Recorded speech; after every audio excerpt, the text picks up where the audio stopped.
Vamos a invitar a la campana a sonar. Cuando la invitamos a sonar, enviamos nuestro amor, nuestros saludos y buenos deseos a los seres que la oirán. Deseamos que al escuchar la campana dejen de sufrir, que empiecen a practicar la respiración consciente, encuentren la energía de la paz y la alegría en ellos y sean capaces de transformar la energía de la ira, el sufrimiento y la desesperanza. Por eso invitar la campana a sonar y enviar su sonido para que la gente de nuestro alrededor pueda oírla es una acción sumamente compasiva. No podemos hacerlo sin poner todo nuestro corazón en ello. Con el cuerpo, la palabra y la mente en perfecta unidad, envío mi corazón con el sonido de esta campana. Que todos los que la escuchen despierten de su olvido y trasciendan el sendero de la ansiedad y el pesar. Escuchando la campana siento que las aflicciones que hay en mí empiezan a disolverse. Mi mente se serena y mi cuerpo se relaja. En mis labios nace una sonrisa. Siguiendo el sonido de la campana regreso a la isla de la plena conciencia y el jardín de mi corazón, donde las flores de la paz florecen bellamente.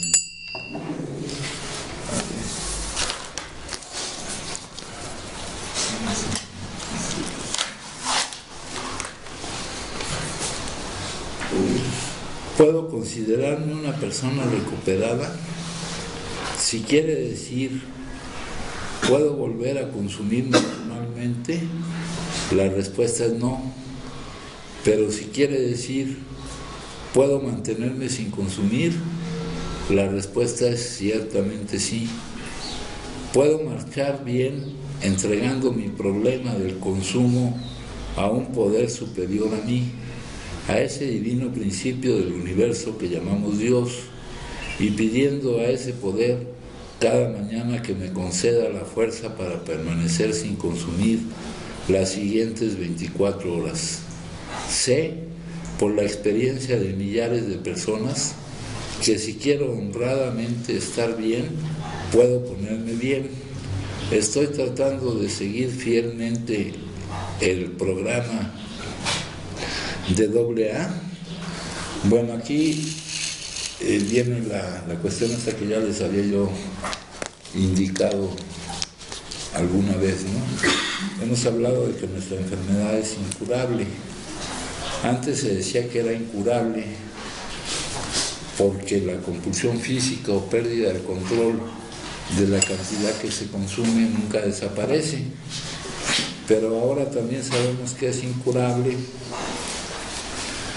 porque lo que nos lleva al consumo, el negarnos a vivir determinado tipo de emociones, el negarnos inconscientemente, puede reaparecer en cualquier momento si no le estamos dando el mantenimiento espiritual. Acá en el prólogo de en el prólogo del libro dice: nosotros, los alcohólicos anónimos, ya generalizando adictos anónimos, tomando en cuenta la aplicación de la ayuda mutua para cualquier adicción, además de la adicción al consumo del alcohol, somos más de un centenar de hombres y mujeres quienes nos hemos recuperado de un estado de mente y cuerpo aparentemente incurable.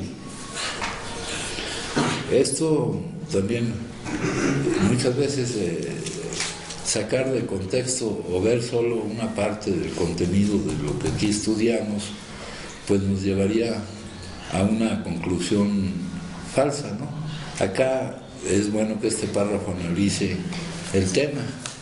Acá en la página 78,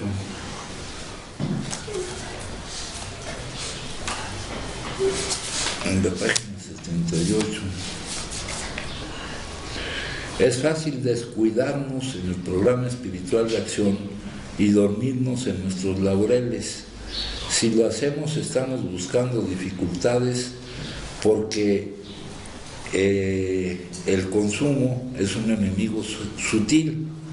No estamos curados de la adicción, Lo que en realidad tenemos es una suspensión diaria de nuestra sentencia que depende del mantenimiento de nuestra condición espiritual. Cada día es un día en el que tenemos que llevar la visión de la voluntad de Dios a todos nuestros actos. ¿Cómo puedo servirte mejor? Hágase tu voluntad, no la mía. Estos son pensamientos que deben acompañarnos constantemente. Entonces, aquí nos dice, puedo considerarme una persona recuperada. ¿Verdad? También aquí vamos a hablar un poquito de la palabra recuperación. Esta palabra se utiliza por analogía con lo que se utiliza con respecto a cualquier otra enfermedad, pero en realidad lo que nosotros obtenemos no es una recuperación de algo que hayamos tenido, sino que lo que debemos obtener es algo completamente nuevo que nunca hemos tenido. El acuerdo con la vida, la aceptación de lo que es, la confianza en lo que en quien tiene el control de las cosas. Eso nunca lo hemos tenido. No vamos a recuperar algo. O sea, el problema para nosotros no es deshacernos del síntoma, sino de la causa que lo provocaba. Entonces, no queremos recuperar el estado. Ayer Humberto compartía que todo le parecía mal, ¿verdad? Que hablando de qué emociones específicas nos había llevado a consumir, que estabas en desacuerdo con todo, ¿no? Y no es ese estado que queremos recuperar, aunque no haya consumo. Pues, recuperar ese estado no nos sirve para nada. Debemos obtener algo nuevo, de acuerdo, de aceptación, ¿verdad? Y la aceptación no es resignarse, es darte cuenta de toda la energía que pierdes poniendo resistencia a lo que es y que aparte no lo puedes cambiar. Pierdes gran parte de tu energía psíquica y te la pasas muy mal resistiéndote a lo que es. Ya habíamos visto que la práctica espiritual esencial es la aceptación de lo que es. Puedo considerarme una persona recuperada ya que haya desaparecido el síntoma. No es suficiente, es necesario que desaparezca la causa, y esa negación inconsciente no va a desaparecer permanentemente si no le damos mantenimiento a nuestra condición espiritual, ¿no? Puedo considerarme una persona. Aquí no obtenemos una recuperación o la salida de nuestra problemática de una vez por todas, sino que ya hemos visto que este es un trabajo que empieza y que no termina nunca. Si es fácil dormirnos en nuestros laureles, no estamos curados. Lo que tenemos es la suspensión diaria de nuestra sentencia, porque el primer paso es una sentencia. Es la impotencia de la cual no puedes salir solo y te encuentras girando en ese ciclo adictivo. Si quiero decir, si eso quisiera decir, ¿puedo volver a consumir normalmente? La respuesta es no. Normalmente es consumir con moderación, sin perder el control de la cantidad que consumes. La respuesta es no. Una vez adicto para siempre también. Ya lo hemos estudiado en algunos pasos. ¿Puedo volver a consumir? Normalmente quiere decir como la mayoría de la gente, porque no todo el que consume es adicto, ¿no? Los adictos consumimos no porque queramos consumir, sino porque no podemos no consumir, y aparte tenemos una forma especial de consumir debido a la pérdida del control de la cantidad que consumimos, que nos lleva generalmente hasta la intoxicación, ¿no? Entonces, ¿puedo volver a consumir normalmente? Nunca. Una vez adicto para siempre. Aquí una persona recuperada con respecto a una enfermedad, se necesitaría que desapareciera el síntoma, pero que desapareciera también la causa. la causa, ¿no? La remisión de los síntomas es que el consumo no esté presente. Esa es la remisión del síntoma. Pero esta enfermedad es reincidible, es decir, que si estamos en remisión por un tiempo, se puede volver a presentar y volver a reincidir en ella. Mucho de la experiencia nosotros nos dice pues que lamentablemente es la mayoría de los casos, ¿no? Y acá nos explican más adelante que en lo que les acabo de leer, ¿verdad? Nos explican que lo que tenemos es una suspensión que depende del mantenimiento de nuestra condición espiritual, y lamentablemente pues desaparecido el síntoma creemos que desaparece la enfermedad, está en remisión. Alguien mencionó la borrachera seca hace rato. La borrachera seca es, sin eliminar la causa de lo que provoca el consumo, ¿verdad?, sin eliminar el hecho de que te niegues inconscientemente a vivir determinadas emociones, estés sin consumir. Pero ese estar sin consumir va a seguir acompañado por tu neurosis, por tu problema. La neurosis son problemas con la vida, y nuestra enfermedad es un tipo de neurosis, ¿no?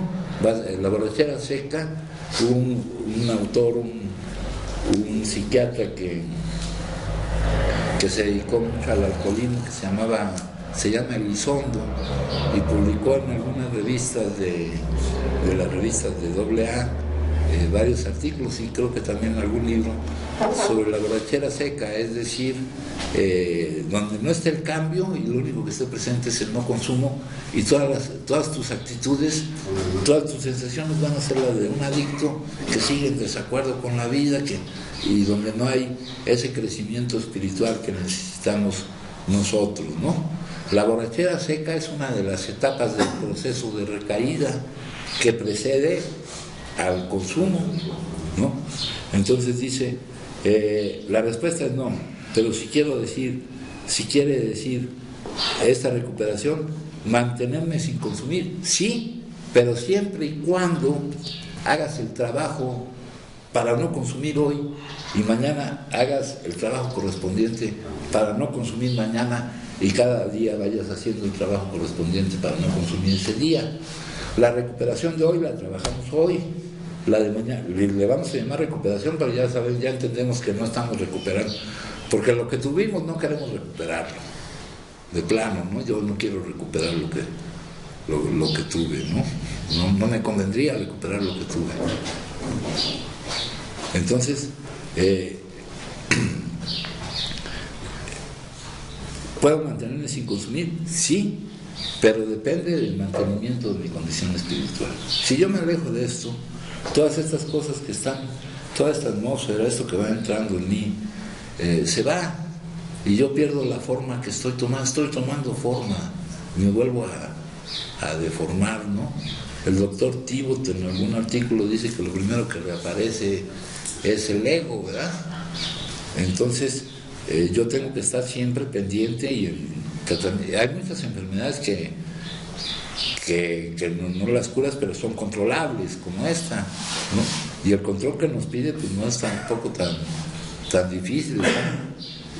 Tiene menos efectos secundarios. Aquí los efectos secundarios son buenos, ¿no? Para mantenerte, para atender otras enfermedades, las terapias tienen efectos secundarios más gruesos, ¿no? Por ejemplo, el cáncer, las quimioterapias, ¿no? Eso te van matando, te van agotando. Si tienes algún problema en los riñones, las hemodiálisis, ¿no, güey? Eso te lleva a la muerte, ¿no? Pero aquí los efectos secundarios son buenos. Los efectos secundarios de estar saliendo de nuestro problema son magníficos, pues, ¿no? Entonces dice, ¿puedo volver a consumir normalmente? La respuesta es no. Pero si quiere decir, ¿puedo mantenerme sin consumir? Sí, siempre y cuando, ¿verdad?, yo siga trabajando mi proceso de salida del problema, que inicia pero no termina. Es un trabajo que tengo que hacer de por vida, ¿no?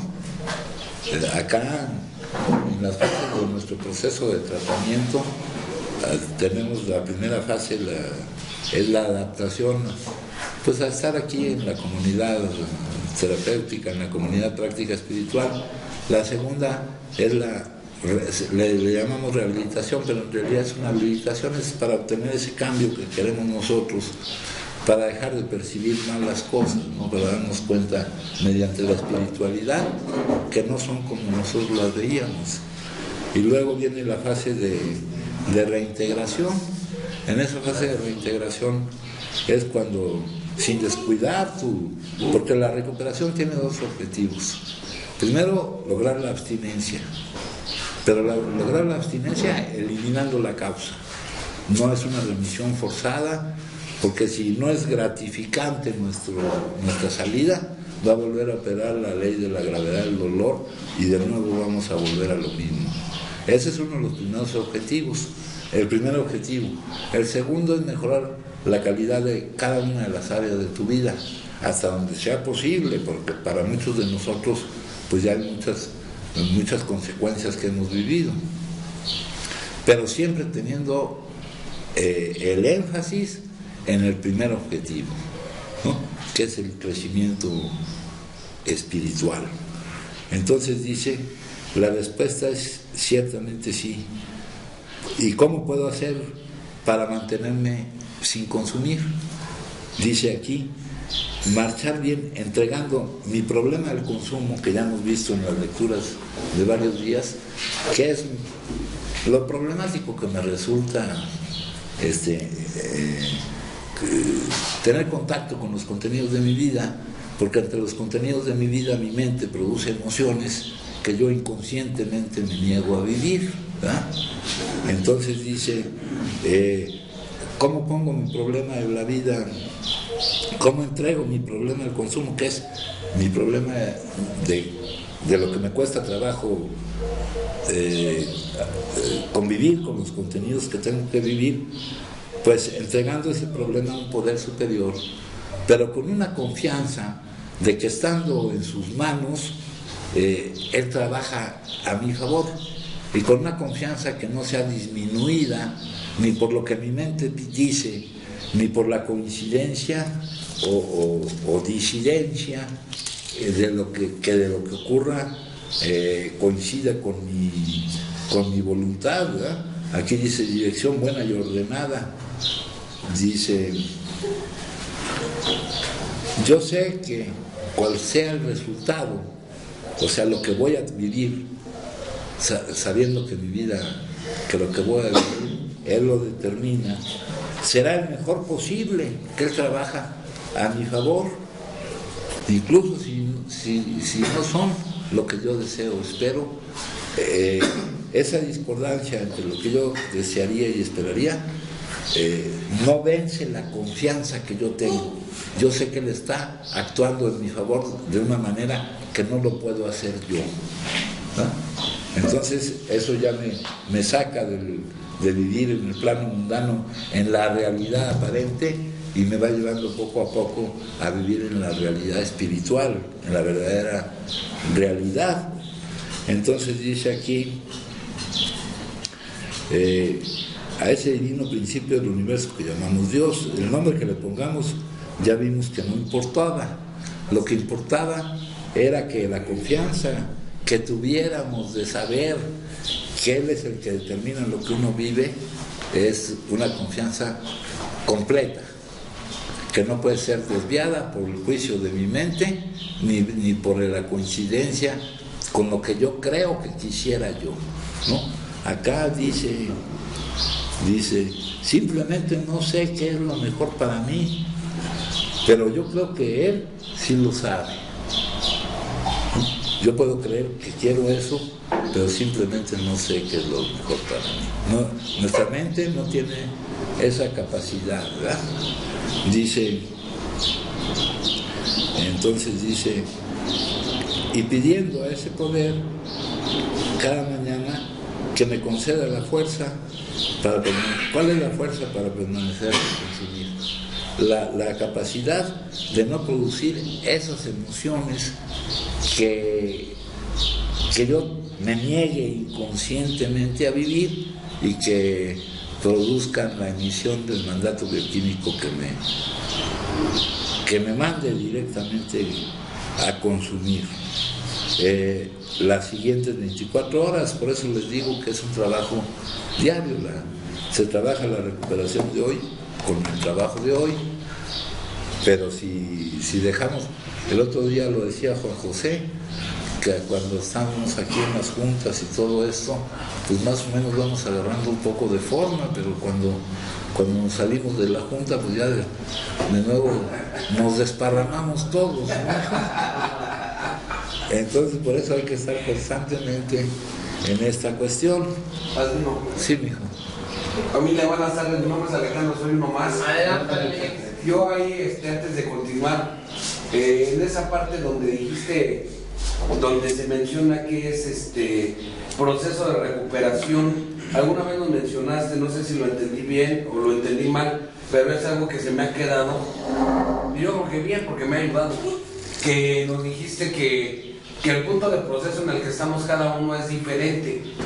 Hay quien puede estar en un proceso de recuperación y hay para quien es necesario hacer un proceso de habilitación, y eso se refería a hacer completamente diferente todo el entorno, ¿no? Ahí es en la fase de reintegración, ya cuando te estás dedicando, aparte de esto que estamos haciendo ahorita, al segundo objetivo de la recuperación, a trabajar con otras de tus áreas, con las áreas de tu vida. Es la reintegración. Esa reintegración, esta no es una comunidad de vida. Para la mayor parte de la gente no debe ser así, aunque también hay sus excepciones. Hay gente que sí tiene que hacer de esto una comunidad de vida, pero esto no es una comunidad de vida donde nos vayamos a quedar aquí a vivir, sino que tendremos que ir reintegrando. Ahora hay dos formas de reintegrarse, que es la salida ya de aquí de la comunidad. La reintegración readaptativa, ¿verdad? Cuando puedes regresar al entorno o algunas cosas con las que vivías antes, y la reintegración reconstructiva, en la cual es necesario construir un nuevo entorno para ti. Porque regresar al entorno que tienes, todavía con un crecimiento, con una mejoría en cuanto a tu crecimiento todavía no consolidado, y aparte viviendo también, no olvidemos que vivimos también la supresión post-aguda, pues sería muy peligroso, es más, no podríamos. Entonces, para nosotros, para algunos, no se puede regresar al entorno donde estaba, y hay que construir un nuevo entorno. Y eso es en cada persona, en cada adicto, es un punto de proceso diferente. Si es diferente el caso, hay que considerar cuáles son sus... Y ese lo considera también uno como el primer paso. Uno mismo hace ese diagnóstico al momento de presentarse en algún lugar y que le mueva alguna emoción. Uno mismo puede hacer ese autodiagnóstico, ¿no? O de aquí, desde antemano, puedes preverlo antes de llegar allá. Puedes preverlo, ¿no? Por ejemplo, pues yo ahí donde vivía, pues yo no era un adicto anónimo, ¿no? Yo era un adicto súper conocido, ¿no? De varias generaciones, de los chavos y los de mi edad, ¿no? Ya era un adicto súper conocido. Si llegaba yo y me acostaba en mi cama, pues veía un mueble ahí donde tenía un puñetazo mío y todo el entorno ahí, pues no. Yo cuando salía de aquí, iba de visita, me iba así derecho y sin voltear para ningún lado, ¿no? Ya después llegamos ahí de visita y vi yo a las personas con las que consumía y ya no me causaban problema, ¿no? Pero hay que ir midiendo las cosas gradualmente, ¿no? Y aparte lo que tienes que encontrar, es muy importante las consecuencias que ha tenido en nosotros la actividad adictiva, ¿no? Muchas veces nuestras circunstancias ya son tan malas que poco a poco hay que irlas mejorando, mijo, para poder, porque si no te llevarían de nuevo a la recaída, ¿no? Muy bien. Sí. Entonces dice aquí, y pidiendo ese poder que me conceda por estas 24 horas la oportunidad de no negarme, de no producir esas emociones a las cuales me niegue yo a vivir. Sé por la experiencia de millares de personas, aquí ya nos están hablando de todo lo que se ha logrado y con los grupos, con la solución que aquí nos ofrecen, con un montón de gente que va saliendo adelante de su problemática, ¿verdad? Y entre esa gente que va saliendo de su problemática, yo voy a considerar a la gente que está saliendo de su problemática por eliminar el síntoma, por eliminar la causa. Porque también te encuentras ahí mucha gente que lo que decimos aquí es que muchos de nosotros podemos creer que estamos en un proceso de recuperación cuando en realidad estamos en un proceso de recaída, porque la recaída no es un suceso, no es algo que se presente de repente, ¿no? La recuperación debe de ir hacia arriba, debe ser creciente el crecimiento espiritual. Si ves que vas en línea recta, es anuncio de que viene después el bajón, la borrachera seca y por fin el momento en que tocas con el consumo, ¿no? Bueno, ahí en la literatura hay una persona que dejó de consumir, o una experiencia narrada a través de la literatura, que dejó de consumir durante años. Sí. Durante años, pero después de tantos años volvió a consumir. Entonces ese también fue un proceso, siempre estuvo en un proceso de recaída, en lo que decías al principio, en un proceso de borrachera seca por un instinto desconectado material que se dedicó a tener éxito. Sí, y ahí nos hacen una pregunta, mira. Eso está en el capítulo 3. Más acerca de la... Dice...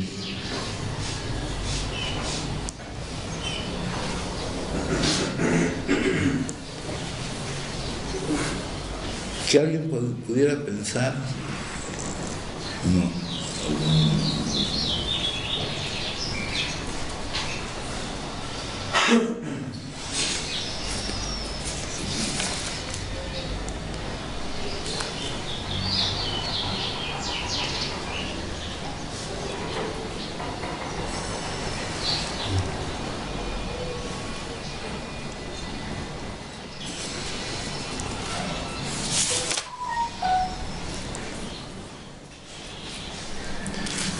que se pudiera pensar que se podría dejar esto sin crecimiento espiritual, lo cual no es cierto, ¿no?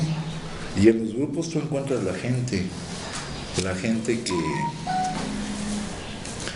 pues que no logra estar bien, su recuperación no es gratificante, sigue teniendo problemas con la vida, de alguna forma hay algo que los mantiene sin consumir, pero se vuelve a presentar eso. Por ejemplo, un ejemplo que me llega mucho a mí es no obtener un resultado que se debe obtener, que está mencionado en lo que se llaman las promesas de AA. Que son resultados a obtenerlos. Que son resultados a obtener, y hay uno que dice: no nos lamentaremos por el pasado, ni desearemos cerrar las puertas que nos llevan a él.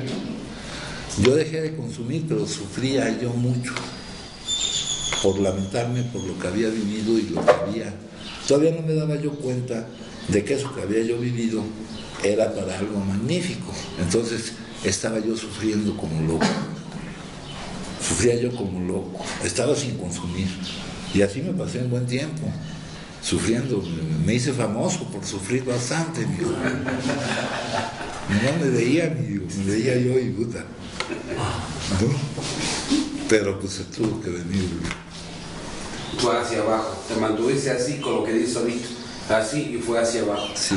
Y por lo regular Sí, siempre es así. Si la recuperación no te es gratificante, Opera la ley de la gravedad. opera la ley de la gravedad del dolor. Y yo viví eso, ¿no? Viví eso. Porque seguimos viendo una vida como, Porque como para soportarla, sí, y no es algo que sí, no, y aparte con las consecuencias no nos damos cuenta de para qué va a servir lo que hemos vivido, y va a servir para obtener algo mucho mejor que incluye el no consumo, pero que el no consumo no es lo más importante de lo que vamos a obtener, ¿no? Vamos a obtener una forma de vivir plenamente, ¿no?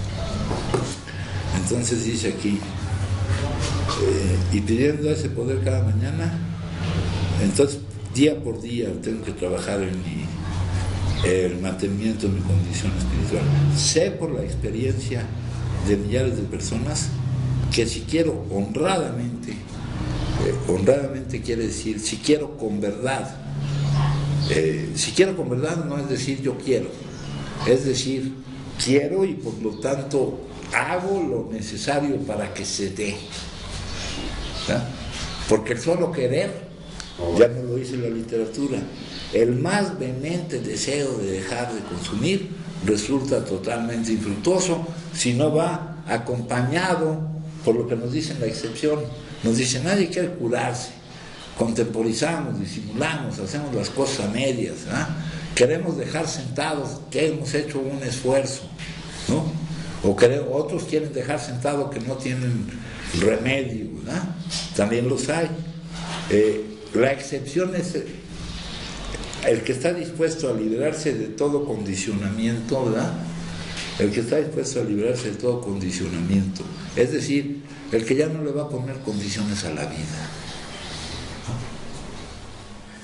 Yo me recupero si logro que no se vaya o que regrese o nada de eso, ¿no?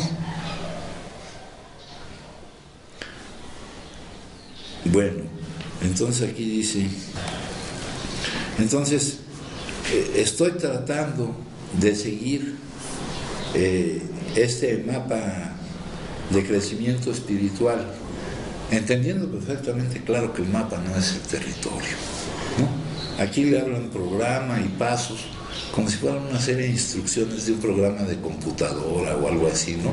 Y por lo que hemos visto con todo esto es algo mucho más a fondo, ¿no?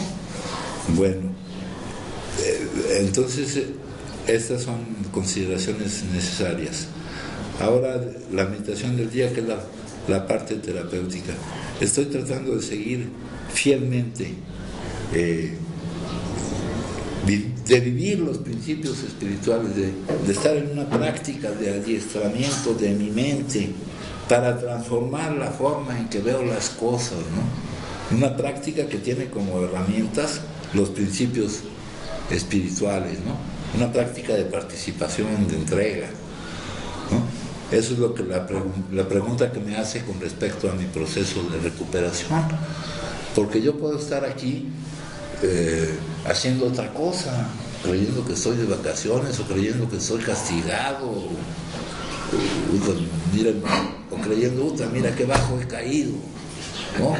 Hasta la oportunidad de estar mejor me han llevado, ¿no? Eso sí es estar jodido.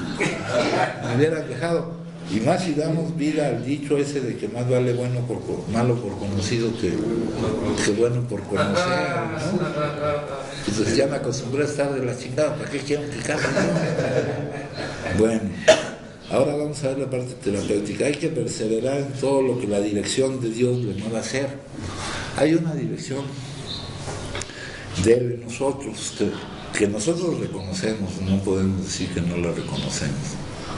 Dice, la realización persistente de lo que parece justo, aquí en lugar de justo vamos a ponerle conveniente para nosotros y para los demás. Justo y bueno le llevará a donde desee estar. Si usted mira retrospectivamente la dirección de Dios, verá que esta ha sido muy gradual y que solamente se da, que solamente en la medida en que usted ha cumplido con los deseos de Él, siempre cumplimos con los deseos de Él, pero y ya quitamos las palabras deseos, con los designios de Él, ¿verdad? En la medida en que hemos cumplido. ¿Cómo hemos cumplido? Con rebeldía, resistencia, conflicto, quejándonos de lo que nos pone a vivir, o ya vimos, por acá el otro día dice, amoldar nuestra voluntad a la de Él, ¿no, hijo? O ya nuestra voluntad va coincidiendo con la de Él, ¿no? Lo que les leía de Confucio el otro día, ¿no?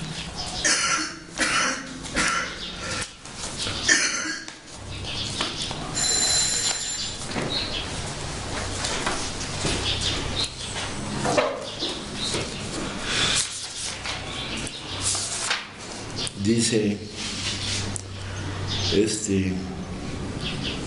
y fue un proceso gradual en su vida, no era adicto, pero para todos este proceso gradual, nos dice, empezó por su compromiso de aprender. Y no es un aprendizaje como un aprendizaje normal, es un aprendizaje distinto, una transformación más que una información. Eso fue a los 15 años. A los 30 su compromiso estaba firme. Aquí nos hablan de ser persistentes, ¿verdad? A los 40 estaba libre de dudas. Nuestra confianza es más completa, ¿no? Si hay duda, no hay confianza. La fe es confianza y no desafío, ¿no? Una confianza donde no haya duda. A los 50 en su mente había suficiente calma y claridad para poder sentir el impulso de las metamotivaciones, del motivo que nos dice que encontrar a Dios no es una elección sino una necesidad, y que es el metamotivo de la vida. El sumum bonum de la vida humana es llegar a ese encuentro, a ese crecimiento espiritual.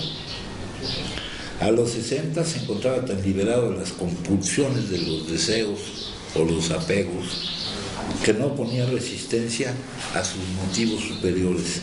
A los 70 su corazón y su mente habían sido transformados de tal manera que ya solo deseaba el bien y podía seguir los deseos de su corazón sin dudas ni preocupaciones. Ya había moldado su voluntad a la voluntad de Dios. Entonces aquí dice, hay que perseverar en todo lo que la dirección de Dios le mueva a hacer. La realización persistente de lo que parece justo y bueno le llevará a donde desee estar. Si usted mira retrospectivamente la dirección de Dios, verás que esta ha sido muy gradual y que solamente en la medida en que usted ha cumplido, de todos modos vamos a cumplir, pero no con rebeldía. La diferencia, cuando se habla de los requisitos, ¿no? De los requisitos por la recuperación, nos mencionan ahí buena voluntad, ¿no? Porque tú puedes dirigir tu voluntad a hacer algo, pero hacerlo de mala gana o forzado, ¿no? De buena voluntad, de acuerdo. Y dice aquí, con los deseos de Él, en la medida que usted puede comprenderlos, ha sido Dios capaz de prestarle una dirección más clara y definida.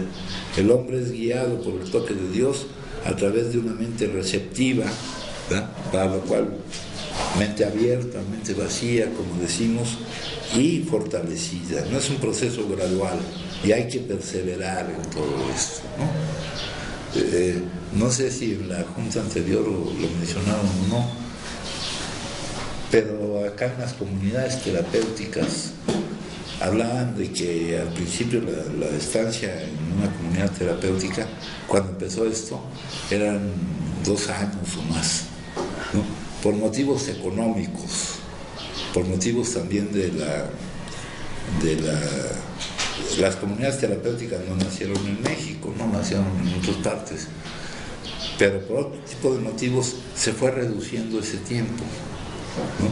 Pero no porque se reduzcan deja de ser necesario nuestra participación y todo durante un buen tiempo, ¿no? Entonces dice, hay que perseverar, y te dice aquí, la dirección de Dios verá que esta ha sido muy gradual, ¿no? Poco a poco se va dando ese cambio, ¿no? Tienes que ir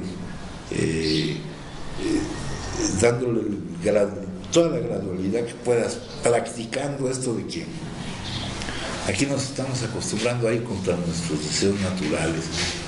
Aquí nos estamos acostumbrando a tomar en cuenta que lo prioritario es esto para que haya alguna otra posibilidad, no la que yo deseo, sino la que Él decida, ¿no?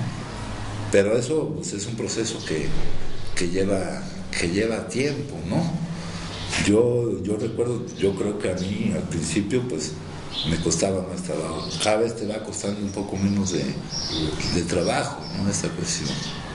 Entonces dice, luego, acuérdense, la oración va dirigida no a que se dé un cambio en algo afuera de mí, no va dirigida a convencer a alguien con palabras bonitas de que ponga las cosas como yo quiero, sino va dirigida a producir un cambio en mi interior, hacia una aceptación y receptividad de que todo lo bueno que necesito y debo desear ya me está siendo dado.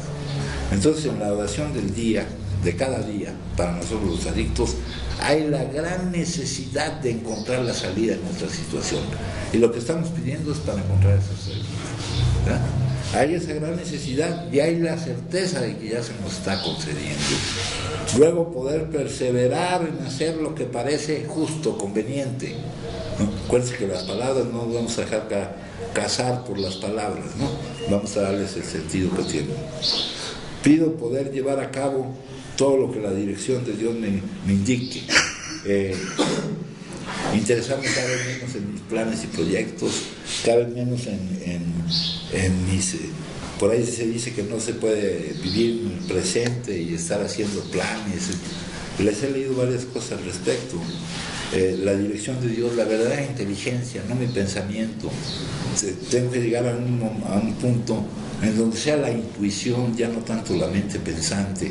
La mente pensante se debe quedar en un segundo plano y lo que va a actuar es la orientación de él, ¿no? Dice, toda la dirección de Dios me indique en la medida en que yo pueda, pues más o menos sentirla, ¿no? Aquí dice comprenderla, sentir esa dirección. Para eso necesito estar en silencio, para escuchar esa tenue. En alguna parte de la espiritualidad le llaman neuma. Neuma es como un soplido, algo así que te llega y tú estás libre tu mente está un poco tranquila para que ahí pueda surgir. La mente pensante se hace en un segundo plano y ahí surge la intuición, también se llama, ¿no? Y es lo que te va guiando ya en la vida. Entonces esto es lo que dice esta lectura. Si alguien gusta compartir, me dicen, compañeros.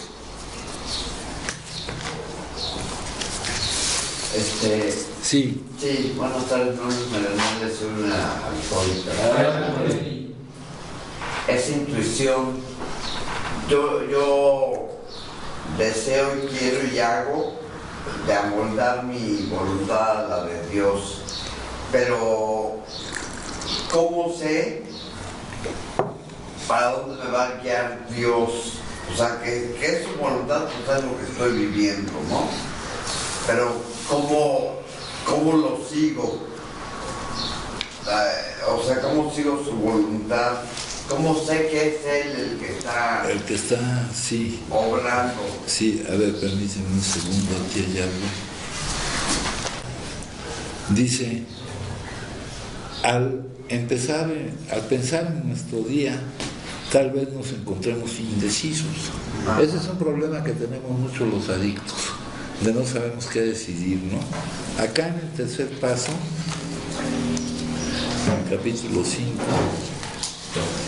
en el capítulo 5, nos dice,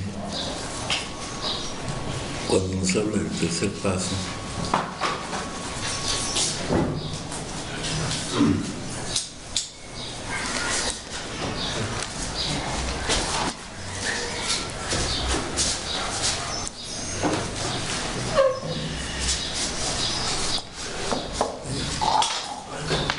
nos dice,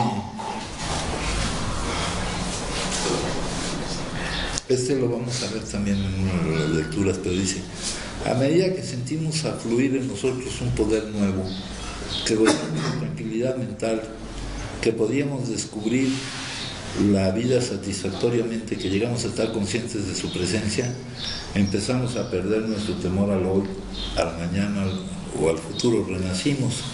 Y acá nos dice, ya hablando del paso 10º y el 11º, al pensar en nuestro día tal vez nos encontramos indecisos, tal vez no podamos determinar el curso a seguir. En este caso le pedimos a Dios inspiración, una idea intuitiva o una decisión. Procuramos estar tranquilos, sobre todo la mente, y tomamos las cosas con calma, no batallamos. Frecuentemente quedamos sorprendidos de cómo acuden las respuestas acertadas después de haber ensayado esto durante algún tiempo. Lo que antes era una corazonada o una inspiración ocasional, gradualmente se convierte en parte operante de la vida.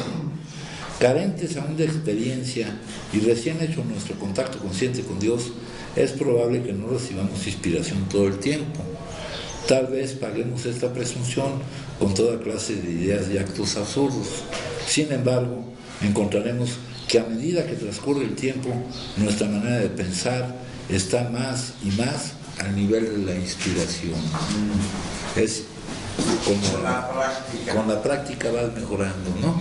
Hasta que ya tú te das cuenta que no eres tú el que tiene que hacerse cargo de la situación, te quedas quieto. Dice el taoísmo, dice, puedes esperar a que tus logros se aplaquen. Tus logros son pues, toda la tensión, la situación emocional. Aquí te dicen que hay que estar tranquilo, ¿no? Puedes esperar a que tus logros se aplaquen y la acción apropiada surja por sí misma, y es lo que muchas veces pasa, ¿no? Ya después uno va viendo que así es como funcionan las cosas, ¿no? La mente pensante se queda, se hace, acá dice, más allá de la mente pensante. Aquí nos dice, te vas dando cuenta con la práctica qué es lo mejor. Sí, y te llega lo que tienes que hacer, pero no porque lo estés pensando, sino porque te llega por inspiración, por intuición, ¿me entiendes? No enfrascado en una batalla tú, tratando de estar más tranquilo, más. Acá dice ¿les hace más conciencia? No. Menos pensamiento, mijo. Menos pensamiento. Dice,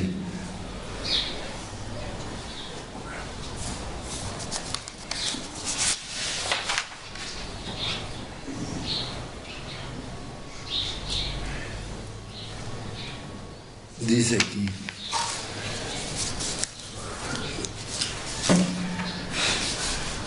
si puedes reconocer, aunque sea de vez en cuando, que los pensamientos que pasan por tu mente son simples pensamientos, si puedes ser testigo de tus hábitos mentales y emocionales reactivos cuando se producen, o sea, reactivos que es una reacción a algo que se presenta, no hay libertad. Eso pueden ser hasta inconscientes y pueden ser impulsivos, ¿no?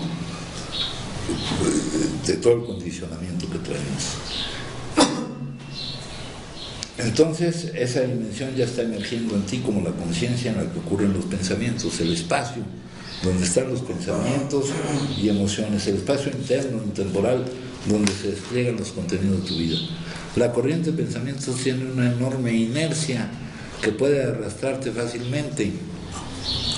Cada pensamiento pretende tener una gran importancia, quiere captar toda tu atención. Aquí hay un ejercicio espiritual que puedes practicar. No te tomes tus pensamientos demasiado en serio. Qué fácilmente se queda atrapada la mente en sus prisiones conceptuales. La mente humana, en su deseo de conocer, entender y controlar, confunde sus opiniones y puntos de vista con la verdad. Dice, así son las cosas. Tienes que ser más amplio que el pensamiento para darte cuenta de que tu manera de interpretar tu vida, o la vida o conducta de otra persona, cualquier manera que tengas de juzgar una situación, no es más que un punto de vista, una de las muchas perspectivas posibles.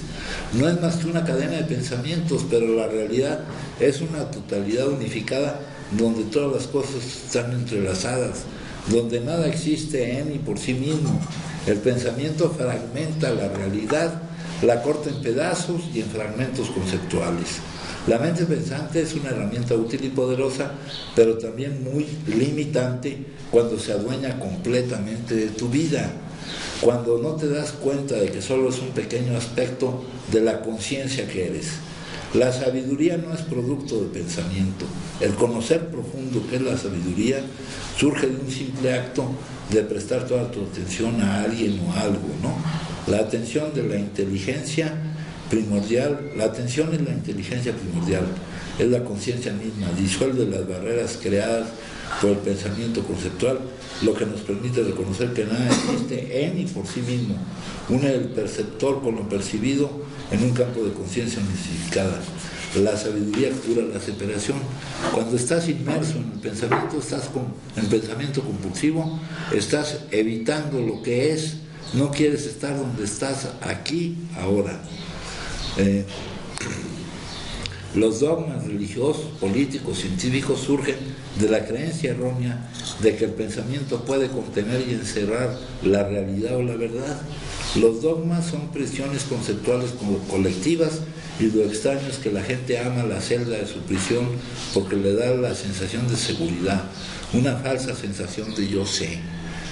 Ante cualquier cosa, queremos decir yo sé. Lo más fácil es estar abierto a ver.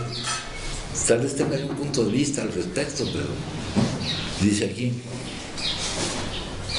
nada ha causado más sufrimiento a la humanidad que sus dogmas. Es cierto que cada dogma se viene abajo antes o después, porque su falsedad acaba siendo revelada por la realidad. Sin embargo, a menos que el error básico sea visto tal como es, el dogma será reemplazado por otros. ¿Cuál es el error básico? La identificación con el pensamiento. El despertar espiritual es el despertar del sueño del pensamiento. El reino de la conciencia es mucho más vasto de lo que el pensamiento puede entender. Cuando dejas de creerte todo lo que piensas, sales del pensamiento y ves con claridad que el pensador no es quien tú eres. La mente existe en un estado de nunca tener suficiente, por lo que siempre ambiciona más. Cuando te identificas con la mente, te aburres y te inquietas fácilmente. El aburrimiento significa que la mente tiene hambre de nuevos estímulos, de más alimento para el pensamiento, y que su hambre no está siendo satisfecho. Cuando estás aburrido, puedes satisfacer hambre mental leyendo una revista, haciendo una llamada telefónica, poniendo la tele, navegando en internet, yéndote de compras y esto es bastante común, transfiriendo al cuerpo la sensación mental de carencia y la necesidad de querer siempre algo más, satisfaciéndolas brevemente, ingiriendo más comida, o puedes sentirte aburrido e inquieto y observar la sensación de estar aburrido e inquieto. A medida que vayas dándote cuenta de estas sensaciones, empezará a surgir algún espacio y quietud en torno a ellas. Al principio solo habrá un poco, pero conforme crezca la sensación de espacio interno, el aburrimiento empezará a disminuir en intensidad y significado, de modo que incluso el aburrimiento te puede enseñar quién eres y quién no eres. Descubres que ser una persona aburrida no es tu identidad esencial. El aburrimiento simplemente es un movimiento interno de la energía condicionada. Tampoco eres una persona enfadada, triste, temerosa. El aburrimiento, el enfado, la tristeza o el miedo no son tuyos, no son personales, son estados de la mente humana, vienen y van. Nada de lo que viene y va eres tú. Ya vimos que la esencia es lo que no cambia. Lo que viene y va no eres tú. Estoy aburrido, ¿quién sabe eso? Estoy enfadado, triste, atemorizado, ¿quién lo sabe?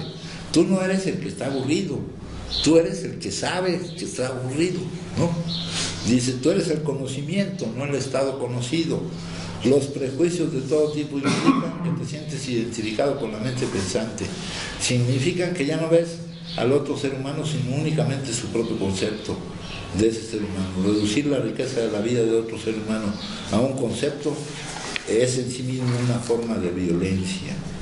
Dicen, bueno, así sigue diciendo, y acá más adelante dice, cualquier cosa, creación artística, deporte, danza, enseñanza, terapia, la maestría en cualquier disciplina implica que la mente pensante o bien ya no participa o se ha quedado en un discreto segundo plano. Un poder y una inteligencia mayores que tú, aunque en esencia son uno contigo, toman el mando. Ya no hay proceso de toma de decisiones. La acción justa surge espontáneamente y tú no la estás haciendo. La maestría de la vida es lo opuesto del control. Te alineas con la conciencia mayor. Ella actúa, habla y hace los trabajos. Esto más o menos nos quiere decir lo mismo de lo que estábamos hablando ahorita acá. Entonces, estábamos leyendo, ¿cuál estábamos? Esa ya la habíamos leído, estábamos leyendo esto. Este es muy importante, la piedra clave. Ya cuando digo piedra clave, ya se deben de ustedes de acordar que está en el capítulo 5, cuando nos va a hablar del tercer paso. Él es el Padre y nosotros sus hijos, ¿no? Metafóricamente, ¿no? En cuanto al papel que juega el Padre y el papel que juegan los hijos, no una paternidad humana ni nada de eso, ¿no? La mayoría de las buenas ideas son sencillas y este concepto fue la piedra clave del nuevo arco triunfal por el que pasamos a la libertad. La libertad es no estar a merced de las circunstancias ni de las actitudes de los demás. La libertad es aceptar lo que es, sin rebeldía, resistencia y conflicto. La piedra clave es una pieza en forma de cuña que da en la parte más alta de un arco y mantiene las otras piedras en su lugar. Las otras piezas son los otros señalamientos del mapa espiritual, los pasos 1, 2 y del 4 al 12. En un sentido, esto parece indicar que el tercer paso es el paso más importante. Ya hablábamos de que la aceptación de lo que es la práctica espiritual esencial. Y ya en el tercer paso, en el desglose del tercer paso, nos dicen que la eficacia del programa va a depender de cómo nos apliquemos en ese señalamiento de aceptar lo que es, ¿no? Pero más importante que los otros 11 dependen del tercero para soporte. Eso nos están diciendo la piedra clave. Sin embargo, en la realidad, aunque sea muy importante, también están los demás. Nos dice el tercer paso es solo uno de los 12. Es la piedra clave, pero sin las otras 11 piedras para construir la base y los lados, como sin piedra clave sencillamente no hay arco. Por medio de la práctica diaria de todos los principios espirituales que se nos indican con esos indicadores de crecimiento espiritual, yo encuentro este arco triunfal esperándome para por él pasar a otro día de libertad. Acá en el capítulo 5, compañeros, en el capítulo 5 me dice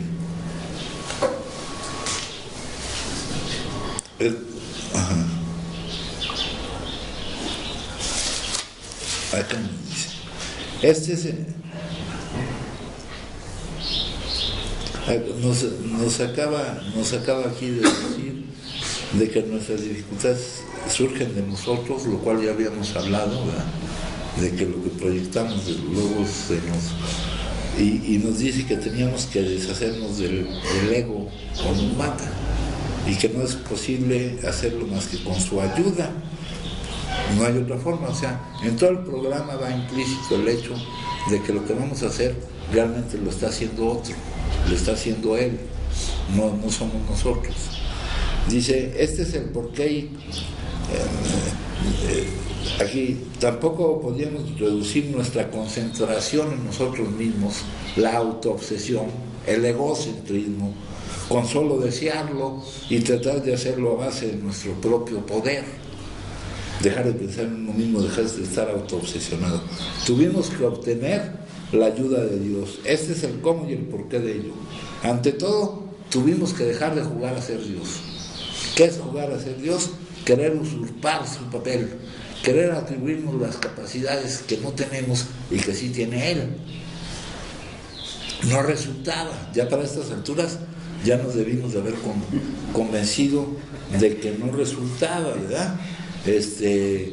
Lo que les decía ahorita de toda la energía que gastamos en tratar de cambiar algo que no se puede cambiar, porque ya es, ¿no? Y aquí dice, acá me decían, compañeros, me decían,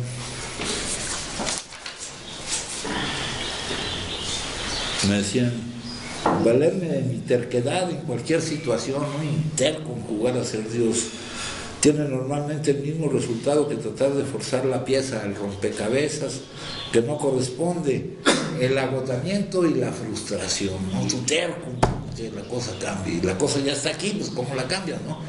Podrás desear que cuando cambie el contenido sea suficiente, sea diferente, siempre y cuando pues él también coincida con eso y tú hagas lo que sea necesario, ¿no?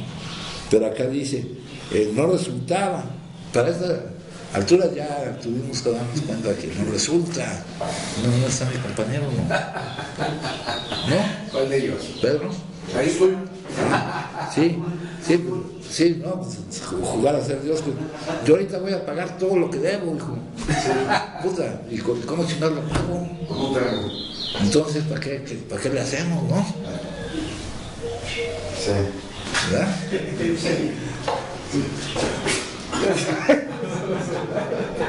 Y ya no me preocupo por lo que debo, porque el que debe preocuparse es al que le debo, ¿no? Entonces dice aquí,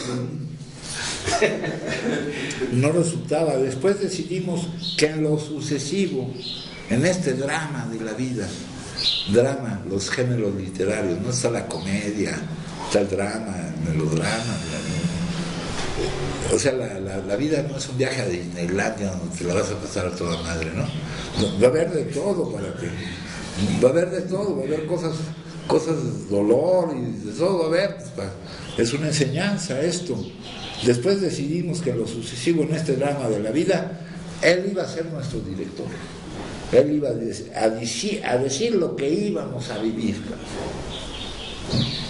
ya sea de mala gana o de buena gana, pero eso lo íbamos a vivir. Ahora, si nos negábamos a vivir lo que la emoción que producía vivir eso, pues estaba al consumo. Oye, padrino, entonces esa palabra de drama se puede cambiar por obra en esta obra de la vida. No, una obra puede ser de varios géneros literarios. Ajá. Una obra puede ser una comedia. Ajá. Y drama es lo dramático.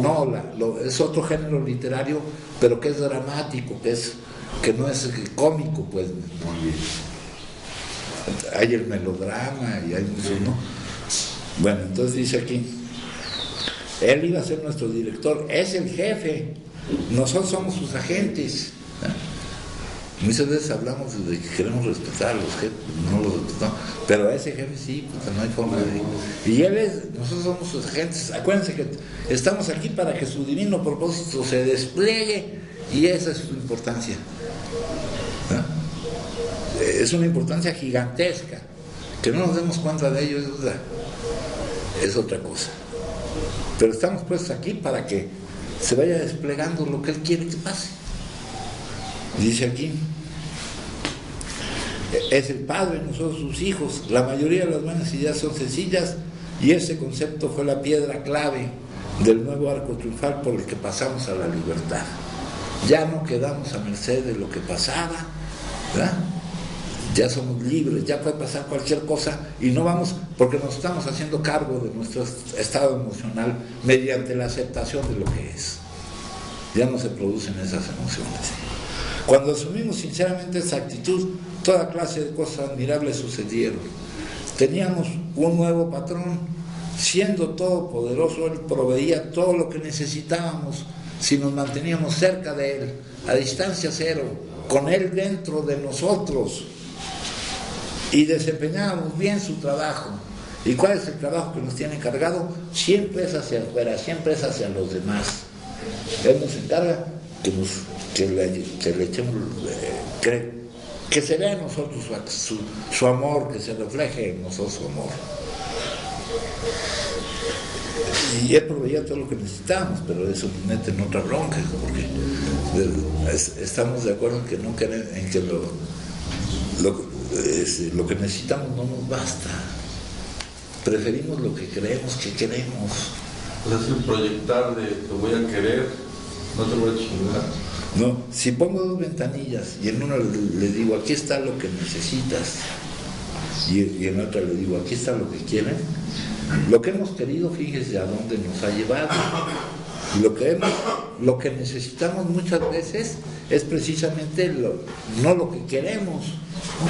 Ahorita hace rato hablaba yo con un compañero del amor responsable, donde yo le voy a dar a la persona lo que ya es cierto, gracias. Lo que necesita y lo que no quiere, y no lo que quiera, ¿verdad?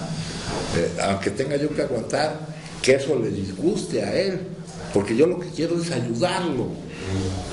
No es el amor responsable, no es la alianza o la complicidad, no es eso, ¿no? Entonces aquí dice, él proveía todo lo que necesitábamos y nos manteníamos cerca de él y desempeñábamos bien su trabajo.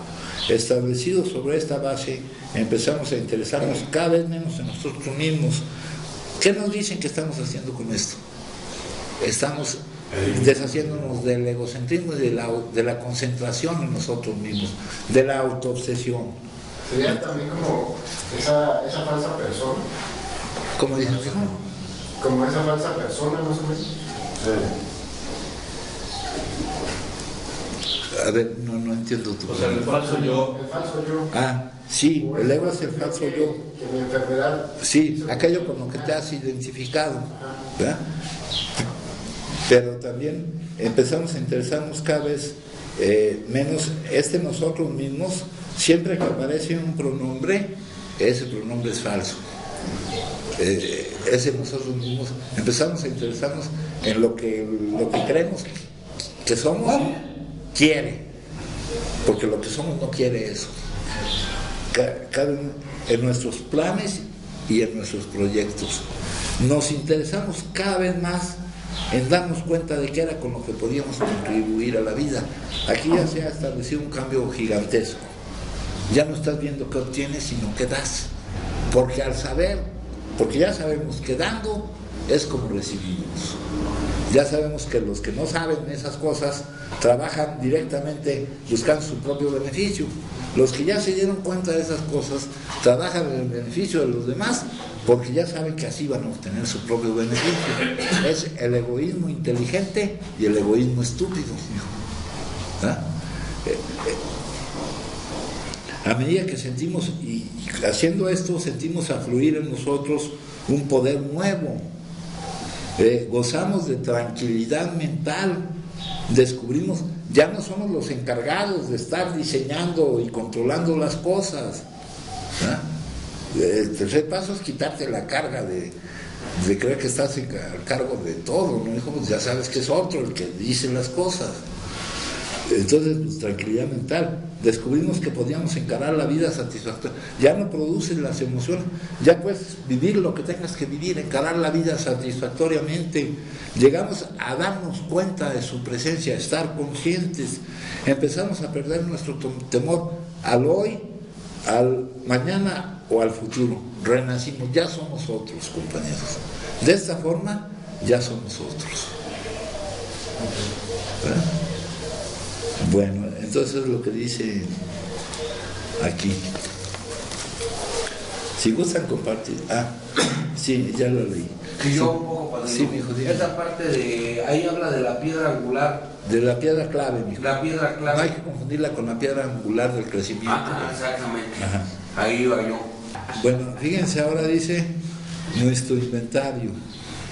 También, por lo general nuestro inventario, relaciones. Por lo general nuestro inventario también contiene material sobre nuestras relaciones afectivas. Decir esto es poco, que también contiene material. Es poco porque cuando llevamos tiempo ya buscando la salida, caminando sobre la salida, es posible que los inventarios enteros, o sea que gran parte del inventario se centre en nuestras relaciones con los demás. Nuestra vida está llena de relaciones, parejas, amigos, padres, compañeros de trabajo, hijos y otras personas con las que estamos en contacto. Una mirada a estos lazos puede decirnos mucho sobre la esencia de nuestro carácter. A menudo nuestro inventario cataloga los resentimientos que surgen de nuestra interacción diaria con los demás. Nos esforzamos para ver nuestra responsabilidad en nuestros roces.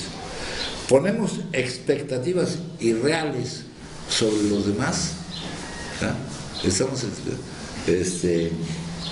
comprende las limitaciones de los demás. Lo que te le estás pidiendo no te lo puede dar. Comprende que no se refiere a ti, el que se está manifestando es él, ¿no? Dice, ponemos expectativas. ¿Dónde estás?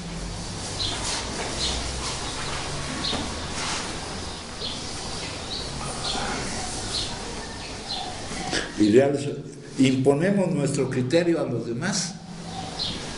También esa cosa nos pasa mucho, ¿no?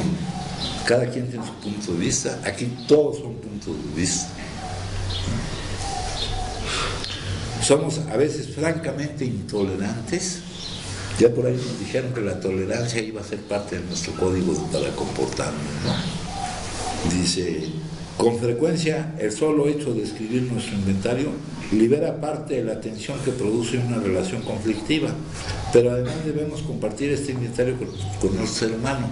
Es la parte del cuarto y quinto paso que siempre van juntos, ¿no? De esa forma conseguimos otro punto de vista, donde te van a decir que las cosas no fueron como tú las viste, ¿no? Una discusión abierta de aquello que estás planteando, de cómo fui el que más sufrí, puta madre, siempre viendo hacia arriba y nunca viendo hacia abajo, puta, ¿no? Fui el que más hambre tuve y no ves que gente que ahí no tiene ni comer y estoy así por todo lo que viví. Es como dice, los voy a desilusionar, ¿no? Ajá. O sea, en cómo nomás yo vi es la mentira, porque no tengo un pensamiento global, ¿no? Ajá. Entonces ahí es la trampa, ¿no? Que de repente creo que no sé cómo explicarlo, pero, o sea, es eso lo que dices, los voy a desilusionar, ¿no? Y te das cuenta, pues, que sí, no puede estar enfrascado ahí. Sí, sacarlos de... Muchas veces lo que creímos que vivimos no fue así, no. Dice aquí, debemos compartir este inventario con otra persona, de esta forma conseguimos otro punto de vista necesario sobre nuestra responsabilidad en el problema, ¿no? En el inventario vamos a decir que puta, aquí la forma de hacer el cuarto y el quinto paso, acá se ve en una tablita donde hablan de los resentimientos y todo eso, ¿no? Necesario sobre nuestra responsabilidad en el problema y la forma de trabajar para solucionarlo. Es una herramienta que nos permite empezar a mejorar nuestras relaciones. Aprendemos que hoy, con la ayuda de un inventario, podemos comenzar a disfrutar de nuestras relaciones con los demás. Solo por hoy haré un inventario del papel que juego en mis relaciones, ¿no? Es el 10º, ¿no, padrino? No, porque aquí dice con otro ser humano. Pero sí me habla primero de los inventarios, pero el programa en sí, son 3 pasos de inventarios, ¿no? El cuarto, el quinto y el décimo, y el décimo No, es el cuarto y el quinto, el cuarto es el inventario y el quinto la discusión con otro, ¿no? Y el décimo es un inventario diario. Y aquí, por ejemplo, el cuarto no es una sola vez que hay que hacerlo. El cuarto y el quinto hay que irlo reforzando, haciendo varias veces, ¿no? El décimo sí, siempre, ¿no, hijo? Y tampoco tienes que esperarte mucho para hacer el décimo. Y creo que en esos dos, en el cuarto y el quinto, que sabiendo que aquí son circulares, ¿no, padrino? Y aquí lo tenemos que practicar por la necesidad que traigo yo en lo personal. Y dice una parte bien importante que tú nos has explicado. Lo primero, entendiendo lo primero, sin miedo. Sin miedo ya es estar con él, ¿no? Sí. Tener la confianza, de poner las cartas sobre la mesa, realmente enfrentarme con honestidad a mí, a mis temores, a mis miedos, a mi desconfianza, a toda esa parte que realmente sé que lo tengo, pero hay que abrirlo, ¿no? Sí. Primero con él, a través de los conductos. Sí, acá en la forma en que vemos esto desde el principio, desde la impotencia y lo que hay que hacer para todo esto, se va dando uno tras otro de una forma más natural, mijo, de una forma más natural, ¿no? Ya cuando llegas a muchos de los pasos subsecuentes, ya se van dando por el desarrollo que le vas dando a los primeros, ¿no, mijo? El primero es nuestro punto de salida, la necesidad que tenemos, ¿no? El segundo es quien se va a encargar de las cosas. Todos tienen su red protectora, del primero al segundo, todo lo demás va teniendo su red protectora que sí, nos va... y se va dando uno con más facilidad si vas trabajando bien desde el principio, ¿no? Por ejemplo, hablan de los grupos de cuarto y quinto paso. Ajá. Ahí lo que hacen es ponerte en un estado de conciencia alterado, güey. Te dejan sin dormir y te empiezan a gritar y puta madre, te la arman de perro. Esos son los cuartos marcianos, ¿no? Sí, y por ahí, o sea, van o el compañero acá que se ponía a pegarle a un Aquí está. una madre que había aquí, Costal. un costal, ¿no? Para sacar sus resentimientos, o no sé qué. Hay muchas. Se vale. Pero esto es un punto de vista, ¿eh? Sí, se vale, no pasa nada. Si les funciona, yo conozco. No, hombre, que le pueda funcionar. No, es parte de un proceso también. Nunca le funcionó. A ver si se da cuenta que no funciona. Lo hace de otra manera, ¿no? Y dice,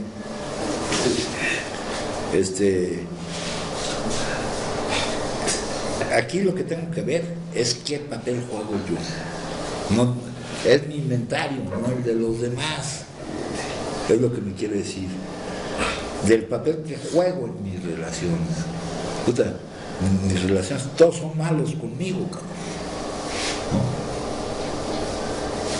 Eso es lo que es el inventario que hice en mis relaciones. Así que, puta, todos se han portado mal conmigo. Ahora, ¿cómo has originado tú eso? ¿No? Acá, en el mismo capítulo 5, no, ¿está en 5? Sí, estoy resentido con... Aquí trae una tablita de cómo se hace el cuarto y quinto paso, ¿verdad? Estoy resentido con el señor B, sus atenciones hacia mi esposa. Contó a mi esposa lo de mi querida. El señor B puede ocupar mi puesto en la oficina. ¿A qué afecta? Afecta la primera parte, las relaciones sexuales, el amor propio. Ahí aparece la palabra temor. Contó a mi esposa, relaciones sexuales, amor propio, temor. Puede ocupar mi puesto en la oficina. Afecta a mi seguridad, amor propio, palabra temor, ¿no? O sea, debo de ver, es mi inventario, y aquí parece ser que esta columna es ver lo que vemos mal en otros, y esta otra columna de acá es ver mi parte, ¿no? Que en realidad qué es lo que me está afectando, ¿no? Acá dice, intentaré tener un papel más enriquecedor y responsable en las relaciones, ¿no? Cuando se resume el programa en 5 conceptos básicos, el segundo de el tercero es el restablecimiento de las relaciones interpersonales. Ya las relaciones interpersonales que vas a empezar a establecer van a ser sobre otra base completamente diferente, ¿no? Sí. ¿Alguien más gusta compartir, compañeros? Bueno, pues les agradezco mucho. Gracias.